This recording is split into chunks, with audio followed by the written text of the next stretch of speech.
আসসালামু আলাইকুম। আজকে আমার খুব কাছের একজন ফ্রেন্ড আমার চেম্বারে আসলো, আইসা এই জিনিসটা দেখতে পেলাম। এটার নাম হচ্ছে কিলোয়েড। কোনো আঘাত বা ক্ষত অথবা কোনো অপারেশনের পরবর্তী সময়ে এই কিলোয়েডগুলো হয়ে থাকে। এই কিলোয়েডগুলো আমরা একটা বিশেষ ইনজেকশনের মাধ্যমে ভালো করে দেই।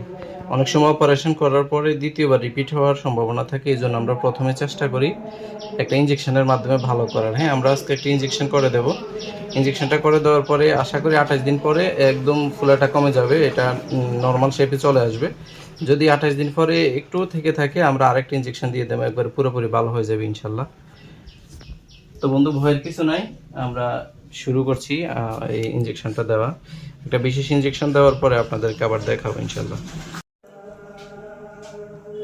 ইনজেকশনটা দিয়ে দিলাম, আলহামদুলিল্লাহ। আশা করি 28 দিন পরে আবার আসলে আশা করি সমান হয়ে যাবে। হ্যাঁ, এই সমস্যাটা আর থাকবে না। আর যদি একটু থাকে 28 দিন পরে আমরা আবার সেকেন্ড ডোজ দিয়ে দিব ইনশাল্লাহ।